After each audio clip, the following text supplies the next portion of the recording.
Teammates, we are back once again. If this is your first time listening to the Move Swiftly podcast, welcome to the show. Welcome to the #1 show on innovative teamwork. Great to have you. Thank whoever brought you here. Shout out to Podmatch again. You guys have done a great job in bringing my show back from just a solo episode show to now a show that has had multiple guests, and we'll have a different guest every single week because you took all the logistical stuff that I don't like doing. You took all that out of podcasts, and I get to just run into some great people. To my regular listeners, you already know what to expect when it comes to this podcast. Another gem, another great individual who's doing some incredible work.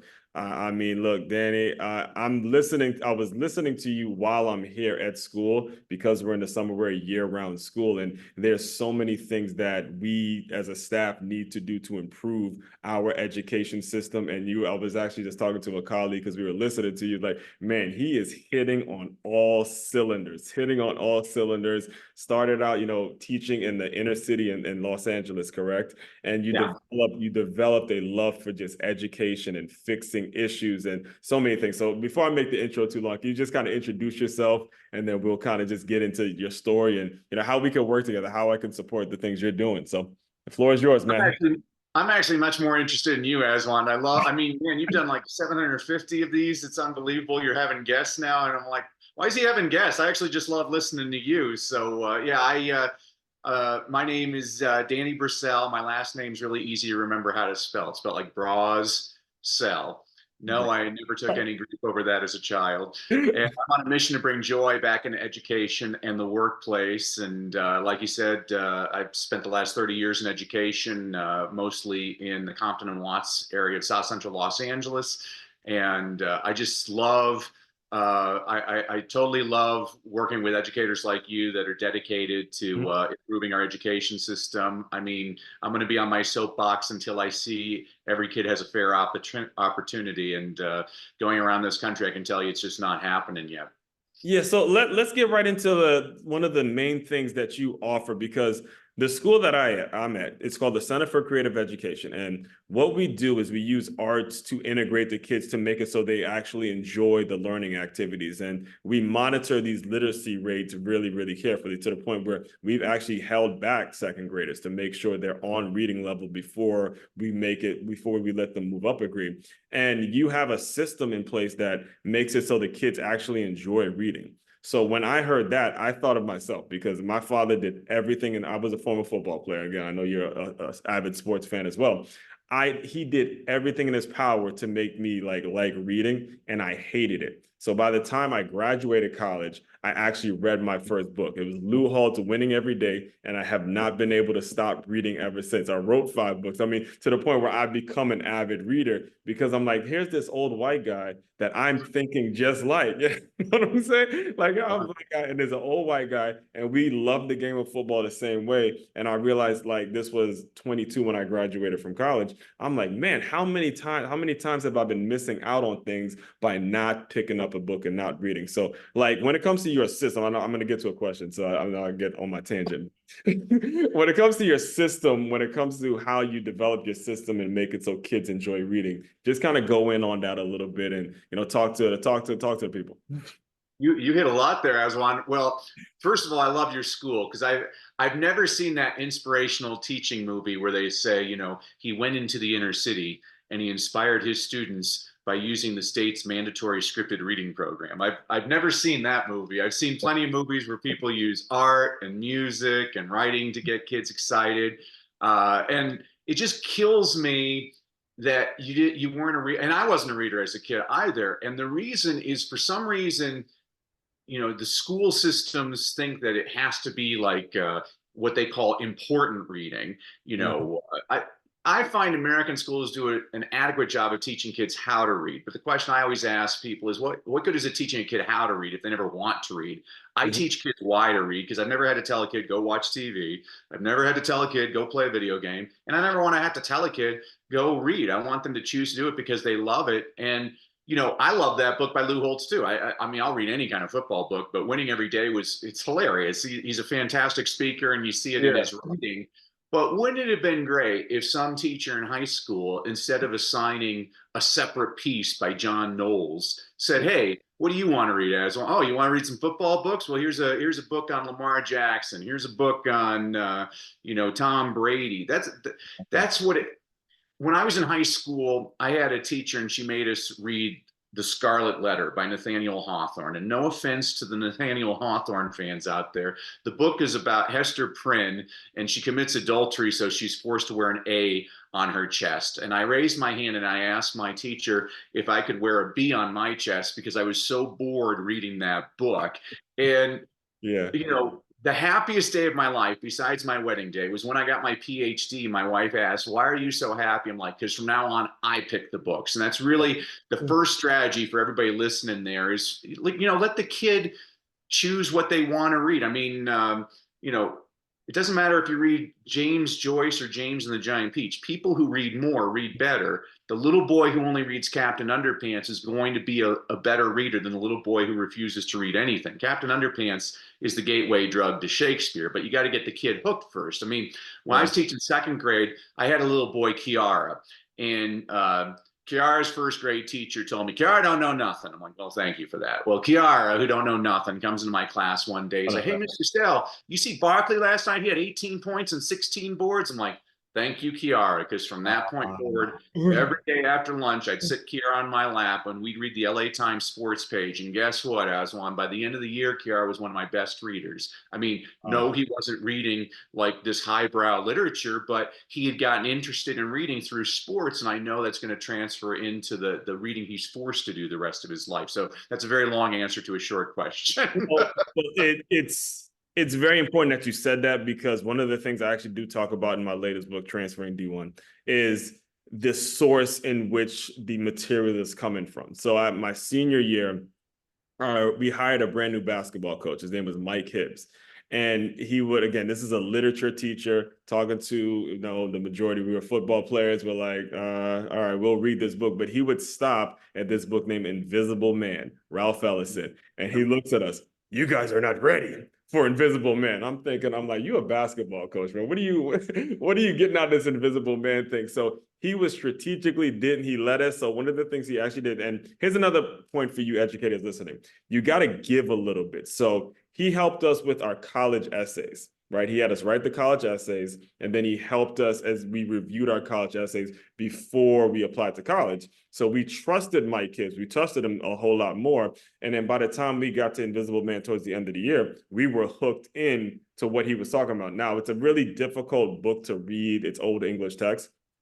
But once I graduated college, I actually picked up the book by myself, read it with Cliff Notes by myself. And I'm like, this is my biography. You get your typical young Black boy goes through the book nameless. And then what got me to move to Florida was a brand new charter school named Visible Man Academy that was in Sarasota, and how all these things get created. So it's important that you make sure you're giving them enjoyable material. And that like when it comes to the name that you brought up, bringing joy back into reading, that really resonates a lot with me. Really resonates a lot with me. So the question would be now for you is, how were you able to make this something that's feasible? Because as we're talking, we're readers, but talking to the majority of people out there, like you just mentioned, that teacher, they're ready to just ship these kids off. They really come in for a check, they get their tenure, and they move on. So how are you able to branch out and build up your own kind of speaking business and make it something that's actually feasible to do?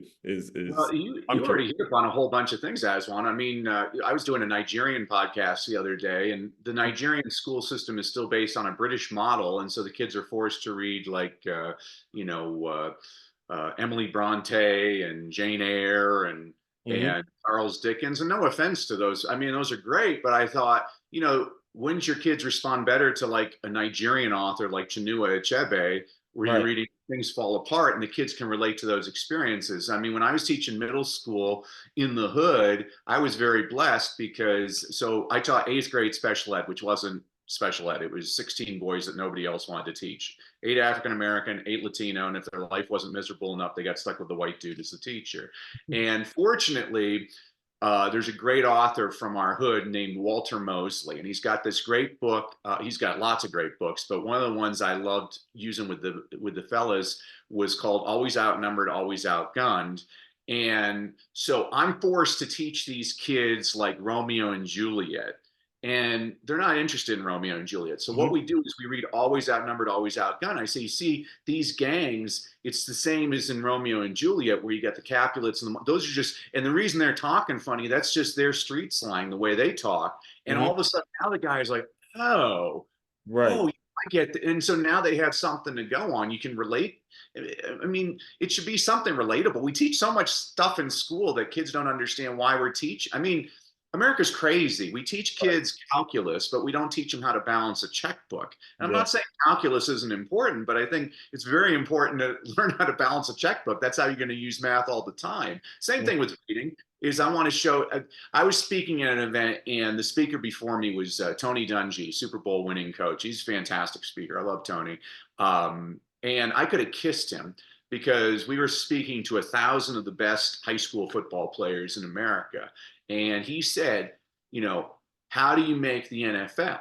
You got Mhm. to go to college. How do you make college? You got to graduate high school. How do you graduate high school? You got to learn how to read. He's like, uh, he's like, when I was coaching the Colts and the Buccaneers, all the guys that I came across, they all pretty much were gifted athletically, but the Mhm. guys that made the team, they didn't realize that we have to study film and read all kinds of things all the time. So they were like, it was the mental edge was what I was looking for. I think it was Jimmy Johnson was the same thing. He told Bill Belichick, the coach of the Patriots, Jimmy Johnson, he's like, hey, don't draft stupid players because you can't coach stupid. You got Mhm. to, and that's the thing. I'm always telling, I, most of my guys, they didn't want to play football. They want to play basketball. And I always just totally said, that's great. You should go for that. And Right. there's exactly 150 job openings every single year. Did you Okay. know that there are over 25,000 job openings every single year for medical doctors? And Mhm. over the course of their lives, medical doctors earn more than NBA players. And I Right. always tell the guys, I'm like, hey, I'm not discouraging you from basketball. I want you to go for that. That's wonderful. But I Right. also want you to have a backup plan. And that's why your education is so important. Even if you make the NBA, you're only going to play about 10 seasons. What are you going to do after that? You need to know what I mean, you look at, so I'm a Lakers fan. So I'm like, hey, Kobe, Right. Kobe, yeah, he had this great NBA career, but unfortunately he was taken from us too soon. But right after his NBA career, he had all kinds of things set up. I mean, he won an Academy Award for a film.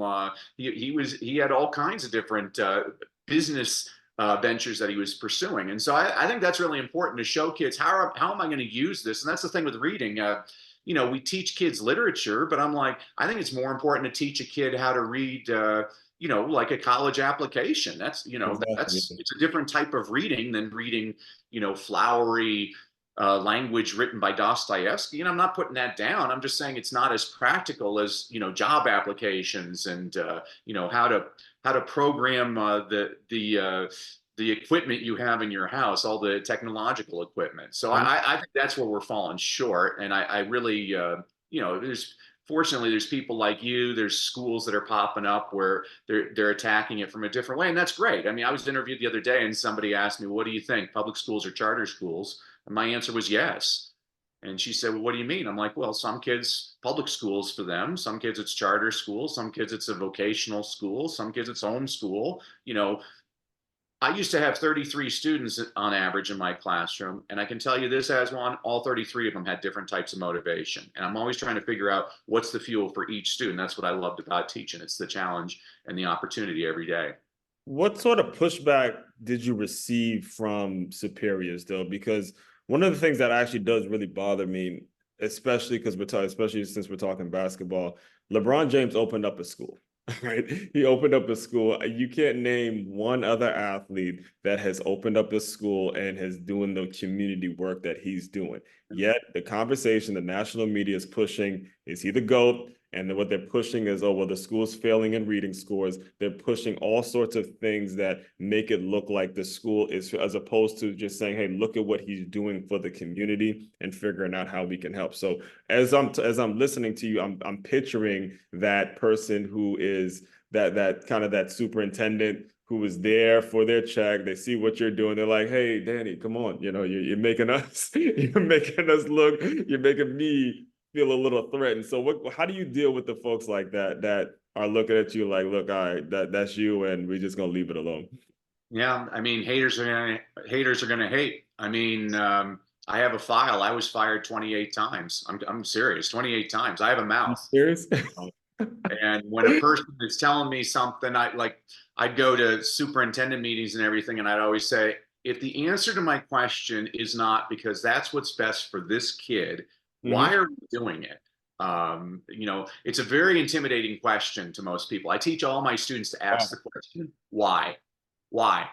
Huh. Most people can't answer that question. They're Right. stuck in a bureaucracy, and there's always pushback. And I've seen it with you look at it like a great educator like Ron Clark, the Ron Clark story. Yeah. He has his own academy. The reason he has his own academy is because all the teachers around him hated his guts because he was producing results. Right. It's the truth. That's always the way it happens. I mean, you know this. I mean, Yeah. I'm sure there was other guys at Stony Brook that were jealous that you made it in football. I mean, there's always going to be people that are jealous. I mean, I don't have time for that. I'm focused, focus on one thing. I focus on one thing. It's my students. Hmm. I look at each of them, and each of them are very different. Um, I, I work particularly well with, I mean, girls are great. I mean, I don't know why Hmm. boys even exist. Girls are brilliant. It was always the boys that were always the problems, but I always loved Right. the challenge with the boys. I mean, this is one of the things I tell people: 4 out of 5 of your struggling reluctant readers are going to be boys. Boys and girls are very different. Little girls will read books about little boys. Little boys don't like reading books about little girls. I mean, I was working with a teacher, third grade teacher, and she's like, Mario won't read anything. I'm like, oh, I'll get Mario reading within an hour. I was Mhm. wrong. It actually only took me 20 minutes. And the book I handed Mario, he liked it so much, he had memorized the first chapter by the next week. The book I handed Mario was called Just Disgusting by Andy Griffiths, not the Sheriff of Maybury. This is an Australian author. He wrote The Day My Butt Went Psycho. And the first chapter in Just Disgusting is the 101 most disgusting things. I can't remember all of them. Mario could, but I can remember some of them. So it's like number 12, dog poop. Number 13, stepping in dog poop. Number 14, All trying right. to wipe the dog poop off your shoe and getting it on your fingers. Number 15, eating a hot dog that tastes like dog poop. Number 16, realizing that hot dog tastes like dog poop because you forgot to wash your hands. I mean, that's how you get a boy interested in reading. I mean, no offense. I think Little Women's a wonderful book, but if you want a boy to read that book, you better put diarrhea in the title. Yeah. So it's just a very different approach. Yeah. So the long answer to your short question is, yeah, of course you're going to have pushback. People don't like people that make them look bad. But I wasn't trying to make anybody look bad. All I wanted was my students. When I taught first grade, they gave me all non-English speaking first graders, and I told them in Spanish, I'm like, hey, the state of California expects me to get you ready for second grade over the next 9 months. And Hmm. I'm here to tell you that ain't going to happen. I'm going to get you ready for third grade. We're going to skip second. Who's with me? And the kids are confused. I'm like, who's with me? We're going to skip second grade. And the kids are like, yeah, yeah. Get those kids. This. It's the same thing in sports psychology. The reason winning teams always win the close games Hmm. is because they think they're supposed to.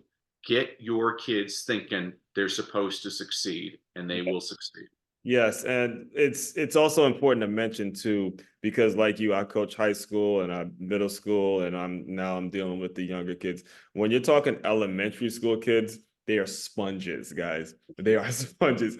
Like when they catch on something and they learn something and they love it, you will get them on the right track. But by the time they get to high school, if they've been so used to doing things the wrong way, but you get them at this age, they will be sponges, and you have an unbelievable opportunity to change the trajectory of their lives if you give them this small bit of information. And it's not a lot of things, it's not a lot of work. And this is what I try to tell people: it is nothing to just get a second grade girl, second grade boy to say, hey, why don't you read a book on Pat Mahomes? There's tons of small biographies. You talk about him all the time. You watch TV all the time. Just go see what he actually has to go through first. Just read it. Just read it. And their relationship with books and reading is going to be something that is unbelievable at that age. It's important that you attach it at that age. And that leads me to the next thing. The next one thing I want to talk to you about is you're one of the few people that I've had on the show that knows about educational systems outside of the U.S. What would you say is sort of a first step that we would need to take as the US to just fix something in this broken system. Like, what would you say compared to whether it's China, whether the Caribbean? I grew up, Trinidad and Tobago, and I would ask my friends, all the people I grew up with, was teaching in school hard back in the Caribbean? They'd be like, man, you guys don't know how difficult it actually was compared to what you're growing up in. So to that, like, what would you say would be a great first step? Well, first of all, we have to be a little bit more humble as Americans and kind of pay attention to what's working in other countries. I mean, when Mhm. I was in Japan, this one mother, she introduced her three sons to me. They're all grown up, and she's like, "Well, this son, he's a doctor, and this son, he's a lawyer, but this son, oh, he's a teacher." I'm like, "Wow, the respect for teaching in Thank Japan you, was Japan. Please, unbelievable." can we get that reception, man? Oh my goodness. Yeah, I mean, and people like to, I always encourage critics of teachers to try your job for 1 week as one. They will have a totally different perspective. It Yeah. is not easy. I mean, you know, I tell people like let's say I'm teaching my kindergartners 2 plus 2. So I'm like, okay, kids, 2 plus 2 equals Manuel raises his hand. He's like, teacher, can I go to the bathroom? Okay, Manuel, here's your bathroom pass. Okay, kids, 2 plus 2 equals secretaries at the door. Hey, Mr. Brassell, you got a late attendance sheet. You keep on getting a late attendance sheet. You're gonna get a late paycheck. I'm like, okay, here's my attendance sheet. Okay, kids, 2 plus 2 equals intercom. Yeah. Okay, kids. All right, 2 plus 2 equals Spanish speaking parent comes in. Maestro, me wanna estar aquí porque, okay, pues necesito que, okay, kids, 2 plus 2 equals 3. I have just lost my mind in 30 seconds because look at Right. everything I just had to deal with. I had to deal with a little kid, a bureaucrat, unintelligible intercom speak, and a foreign language. Teaching ain't easy, folks. I can spot a public school teacher a mile away. They're the people walking down the sidewalks talking to themselves all the Yeah, time. it's It's crazy. not easy. I mean, And what's what crazy? is I don't mean to cut you off, but I don't God? have a certification. I come from a fitness background. So what happened was I put my first book out around the time 20 when COVID happened, and there was a lot of stuff with George Floyd and all that stuff going on. So I wanted to tell my story, and the gym I was at shut down. Well, it didn't shut down while I was there, but it shut down after I realized we weren't getting the traffic we were getting. And luckily, the school that I was at initially didn't require teacher certification. And because this school is brand new, they didn't require teacher cert. So it's all out of just, they ask me all the time, how do you come up with all these creative ideas? I'm like, it is not Osborne. It is me actually coming from a fitness sports background and just wanting to do better by these kids. So I didn't mean to cut you off, but go ahead. No, no. I mean, That I think story made that's me think of that. it's good. You weren't in that, and plus, I mean, my goodness, you're an African American male. We Right. need more African American. I mean, I've been recruiting at the HBCUs like crazy. We need more African American male teachers because that is more reflective of the student bodies. I mean, and don't get me wrong, race isn't everything, but it is something. You Mhm. know, I can when I was in India working with students, Mhm. I'm inspiring. I was at one school, all 5,000 girls, and they were totally pumped up. And I'm like, well, it's great. That's great. I was able to do that. But think about how more powerful it would have been if I was a woman. And think about how even more powerful it would have been if I was an Indian woman, because it is a little bit something. Kids need to see people that look like them so they can realize, oh, maybe I had when I was teaching fifth grade 25 years ago, I had a fifth grader. He's like, hey, Miss Bassell, my mama says the reason they call it the White House is because you got to be white to live there. Yep. And now I could say, not anymore. You can be black or orange. There's all kinds of different colors you can get You in there. mentioned you mentioned the guy that helped me through that. His name is Tony Dungy. I watched him win his first Super Bowl with my dad, and my father is one of those guys where he didn't know the two coaches. He's just going for the black coach. I just go with the black coach. So it was me, him watching him and Lovie Smith win their first Super Bowl, and to see now he's got all pro dad because I'm in Florida now, so he's out in Tampa, and he has all pro dad. He's doing all these cool things. And that to me is an educator that, he left the football coach thing alone and he's an educator in general. So good.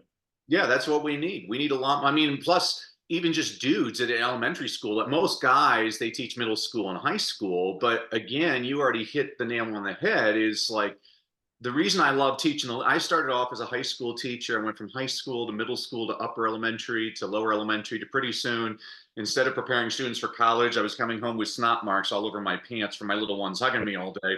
I got you. What I learned is, and I love about little ones, is they don't know what they can't do yet.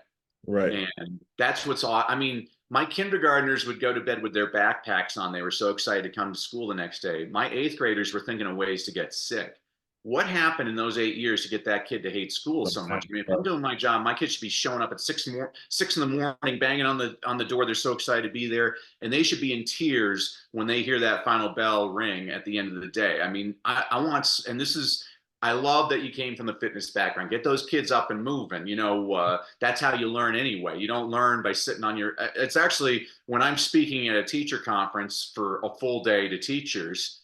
I always love it because I'm like, I want you all to think about this. You've been sitting on your butts for 6 hours today. It's not easy. Welcome to your classroom. Because that's what classrooms are like, is people are just sitting down. I'm like, no, you got to get those kids. I mean, to me, a good classroom should be loud and chaotic. That's what a good class. I'm like, I don't like orderliness. I don't think there's any. I don't think there's any research that shows that kids learn better if they're all just sitting without being able to move. This is why I have a problem with standardized testing. I mean, there are, I think it's completely unfair to expect a kid to sit on his butt for 3 hours filling in bubbles when I know that this kid could demonstrate his knowledge in a much more meaningful way. To me, standardized testing is just very lazy teaching. You can get those kids, and this is why, like your fitness background. When I played high school football, I tutored our running back because we needed him to be eligible. He was failing math, and all I did is I just started putting everything in football terms, and he got it. He got it. I mean, you got to relate to people that way. So Right. I don't even know what the question was originally, but you brought up standardized tests, and if we were to start talking about that, then I know I gotta get out of here soon, but we go on a tangent when it comes to standardized tests. But the question really is the first step, taking that first step when it comes to our school system, our public school system. If there was a quick first step, if there's a passionate educator that's listening to me right now, someone that can actually get things done, what would you say would be kind of the first step to just legislation? I don't know what it is. I mean, I know some people think the teachers need to be paid more, but then I met some teachers and you pay them more and they just leave. That's just doing more harm than good. What would you say first step, a good first step? It's a loaded question, but I really think that the most important thing that we need to be doing is getting the kids to love to read. Because if they love reading, all other subjects are going to become a lot easier to them. You've given them a skill that's irreplaceable. It's all about getting the kids to love reading. As a matter of fact, I wanted to, as a thank you to you and your audience for having to bear with me today, as one, I wanted to give everybody a gift. So if you all go to freegiftfromdanny.com, again, freegiftfromdanny.com, I'm going to give everybody a complimentary e-copy of my book, Read, Lead, and Succeed. This is a book I wrote for an elementary. There we go, baby. Yeah. It's a book I wrote it for an elementary school principal who was trying to get his faculty and staff positively engaged. So I said, okay, I'll write you a book. So every week I give you a concept, an inspirational quote, an inspirational story, a book recommendation on a book you should read, but you're probably too lazy because you're an adult. So I also give you a children's picture book recommendation, demonstrates the same concept. You can read that in 5 minutes. And I'm also going to give everybody access to a 5-day reading training I did last summer for about 700 parents worldwide, where every day for an hour, I give you all kinds of ideas on how to get kids to read more, read better, and most importantly, to love reading. Because the more excited we get kids to read, the more likely they are to read, and the more they read, the better they get. So again, the answer to your question, Aswan, is if we really want to fix things, we got to get kids to love school. The way you get kids to love school is you follow each of their individual passions. I mean, this in teaching. You have a background in fitness, and so I know that you're incorporating fitness into everything that you're teaching. I mean, if all you love is Stony Brook football, I guarantee you can teach history, you can teach math, and you teach science all through the lens of Stony Brook football. I mean, this is what I love singing. I love geography. I love newspapers. And so if you ever came into my classroom, we're doing all this kind of stuff that's related to those things. I've observed over 11,000 teachers in their classrooms. It takes me less than a minute to figure out what they're into because their kids are into it. You know, it's like, oh, Miss Thompson, her kids sing all the time. Guess what? She's a singer. Mr. Garcia, his kids are doing science experiments all the time. Guess what? He's a scientist. Yeah. It really is that simple. Yeah, and well, first of all, thank you, and to you listeners, thank him. Thank you can the best way to thank a person that's willing to give you this stuff is to actually apply the work. All right. Giving you free gifts, you have to apply it. It's one thing when someone's willing to give it to you, but you have got to apply this information. The information is there and it's accessible to everyone. There are no more excuses. All right. So with all that being said, I want to make sure how else can people get in touch with you? What's next? Feel free to kind of plug away as we kind of wrap up. Well, if they go to freegiftfromdanny.com, believe Mhm. me, you'll be on my email list for the rest once a week. There's too much negative. That's why I listen to your podcast. I'm always learning. I'm always pumped up by the end. You know, people need to listen to positive things. They say garbage in, garbage out. A great friend of mine who passed away is great speaker Keith Harrell. He said, no, garbage in, garbage stays. You know, but it also works the other way. You pump up. You tell a kid enough times that they're going to succeed. They start actually believing you. That's And I love that you were talking about application, because whether I was teaching my little ones, my older ones, I always finish class at the end of the day. They have to listen to the same refrain. I always say, remember, kids, education is valuable, but execution is priceless. Yes, yeah. Knowledge is not power. Only applied knowledge is power. Knowing Wow. what the right thing to do and doing the right thing are two very different things. So go out, do the right thing. Let's make this world a better place. So I Yes. thank you for all that you're doing, Aswan. Likewise, man, and we'll definitely stay in touch. You Absolutely. found a loyal follower in me, man. You're unbelievable, unbelievable. And so the way, Danny, the way I close out all my shows is I want you to use your imagination. You're that guy. I think you just left. Was it a corporate job or like was it political before you started teaching or something like that? You just left that position and you get your first day in Watts, South Central LA public school. You get a bunch of little black guys. Who's this white dude? I want you to pretend that young teacher just clicked into the Zoom room, give him some words of encouragement, and we'll officially close. Yeah, I'll say, hey, never give up. Never give up on a kid. Never give up on yourself. Good things are every day is a brand new day, and you can do this, man. All right. Love it. Short and sweet. Fellow teammates, continue to move swiftly. We will talk more soon.